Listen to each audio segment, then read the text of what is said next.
Hey everyone, it's Ankylosaur. I hope you're all doing well. For today's video, I decided to look at some of the decks people have found success with in 60-card Pauper and see if I can translate them into 100-card competitive Pauper EDH. 60-card Pauper is my first love in Magic, and I found it to be a very diverse, skill-testing, and powerful format, with strategies running the gamut from Walls combo to black-white mid-range, to Elves, to Bogles, to Burn, and everything in between. I've chosen 4 decks for today, but it easily could have been 8 or 10. So if you like this video and would enjoy seeing more of my takes on how to adapt 60-card decks for CPDH, please let me know down in the comments, and I'll make another video on this topic sometime in the future. I had a lot of fun building and editing decks for this one. So, with all that out of the way, let's talk some Pauper. Our first deck today is an old staple in Mono Black Devotion. In 60-card Pauper, this deck tends to run a large number of removal spells, as well as creatures that replace themselves, like Phyrexian Rager, or set the opponent back on cards in tempo, like Chittering Rats or Liliana's Spectre. Then, to finish things off, they play a big Grey Merchant of Asphodel to drain the opponent out of the game. One of the challenges of adapting decks from 60 to 100 cards is you tend to lose a lot of redundancy. You don't get to play 4 Kumbai Witches to keep the early game under control, or a playset of Grey Merchants to ensure we can find one when we need one. However, there are workarounds to this, which I'll discuss throughout the video. One of them, which I used for this deck, is to simply take an uncommon version of the most important creature in the deck and make it your commander. Because Grey Merchant got reprinted as an uncommon in Theros Beyond Death, I decided to slot him into the command zone, so we start every game with access to him right from the beginning. There are a number of viable Mono Black Devotion commanders, however, and if you prefer the also upshifted Crypt Rats, for instance, or Sir Conrad the Grim, those would make excellent commanders for the deck with a few modifications. And Grey Merchant can go in the 99 of those decks as well, so you don't lose out on running him entirely. One of the modifications I made to this list from the 60-card version is replacing targeted edicts like Chainer's Edict or Geth's Verdict with edicts that hit the entire table, such as Fleshbag Marauder and Tithing Blade. This is an important consideration when adapting from one format to another as well. What effects have analogs in both formats, but play better in one versus the other? A good example of this is Counter Magic. In Modern, you get access to Actual Factual Counterspell, and it's pretty good. But if you go back to Legacy and Vintage, no one plays Counterspell anymore, because at 2 mana, it's just too slow. Instead, players run Force of Will to better deal with the threats the formats throw their way. In Commander 2, Counterspell has been pushed out by Mana Drain, or free counters like Fierce Guardianship, which do the same job but better suited to the environment.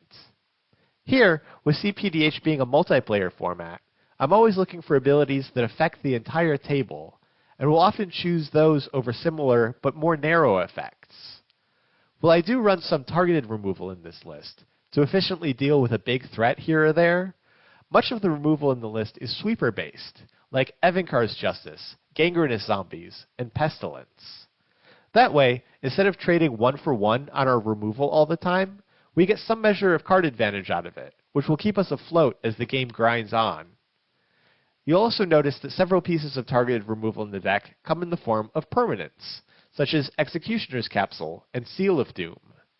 These get to hang out on the board and add to our devotion for Grey Merchant, while still being ready to pop at any time if someone presents a threat to us. There are a lot of fans of Mono Black Devotion in Pauper, and if you like playing a longer, more controlling game, a list like Grey Merchant of Asphodel might suit your playstyle. Next up, we have my take on Red Deck Wins. This is one of the premier aggro decks in 60-card Pauper, generally running an artifact package for cards like Goblin Tomb Raider and Kuldotha Rebirth, which, combined with Goblin Bushwhacker, can lead to huge swings and kills out of nowhere very early in the game. I tried to include some artifact themes in my CPDH version, but I quickly discovered that this was a deck that really suffered from the lack of redundancy I mentioned earlier. Losing out on 4 Great Furnaces, 4 Experimental Synthesizers, 4 Implement of Combustions, plus blood tokens from the honorary goblin Voldaren Epicure, meant that the one of Kolotha Rebirth was often stranded in my hand. Plus, while 3 goblin tokens for 1 mana is certainly nothing to scoff at, the individual value of a goblin token goes way down when there are 2 more opponents and a total of 90 life to chew through. So instead, I tried to find other ways to get in damage versus the entire table, and I landed on Anthems and Trumpet Blasts. Goblins are great at going wide already, with cards like Hordling Outburst and Beetleback Chief making 3 bodies without needing to sacrifice anything. The key to this deck is being able to pump them up to respectable levels in order to take out opponents one by one in a series of big attacks. For this deck, I chose Battlecry Goblin as our commander, who has an activated ability that gives our goblins +1/+0 and haste, and also creates a goblin token tapped and attacking if we swing with 6 or more power. You can activate Battlecry Goblin multiple times in a turn as well, giving that +1/+0 to our whole board as many times as we have mana to spend on it, which can lead to some huge combat steps.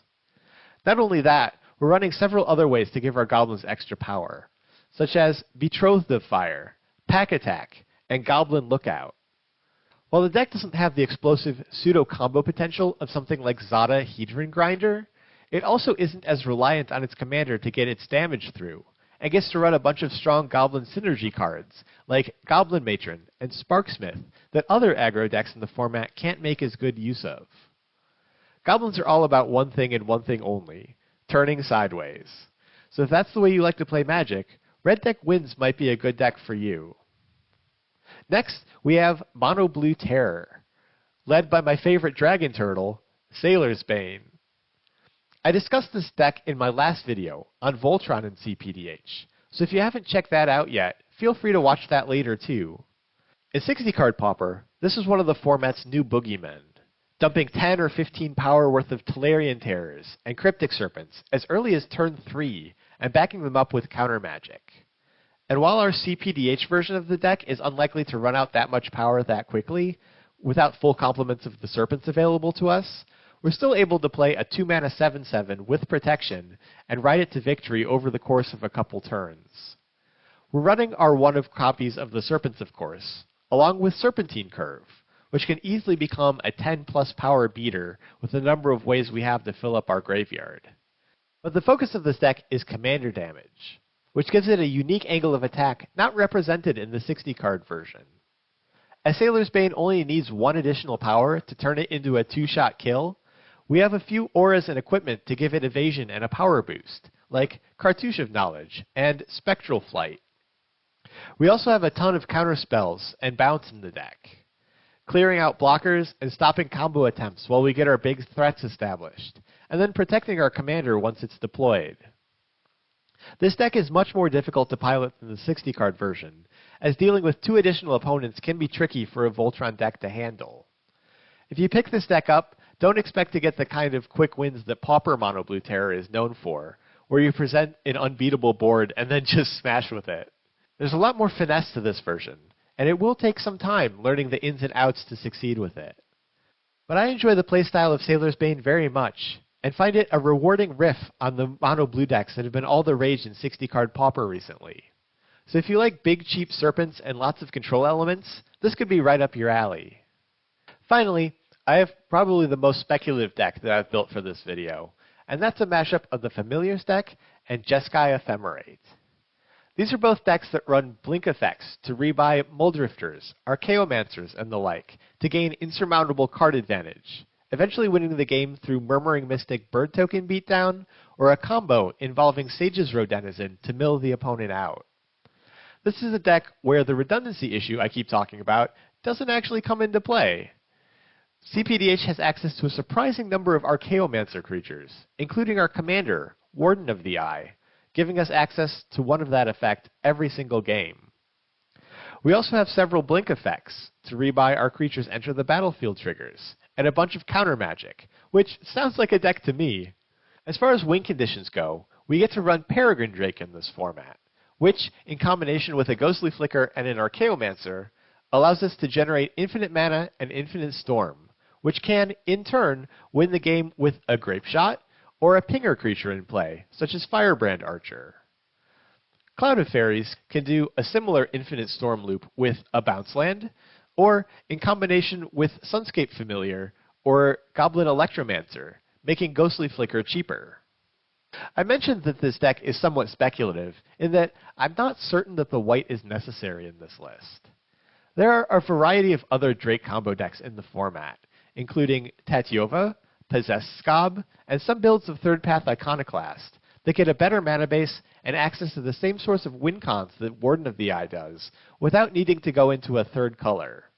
However, I'm a sucker for 3-color Drake decks. I couldn't tell you why, but I've built Lagrella the Magpie, Lady Evangela, and now Warden of the Eye, looking for the best version of a deck that might actually only want to be 2 colors max. I hope we can discuss this more down in the comments, especially if you have any suggestions for white cards that might be worth justifying the splash here.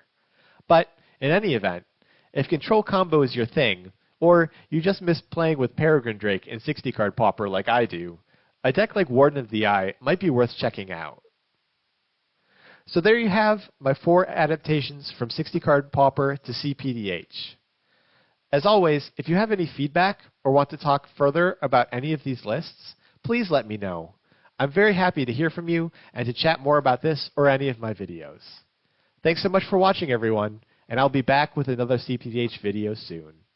Bye!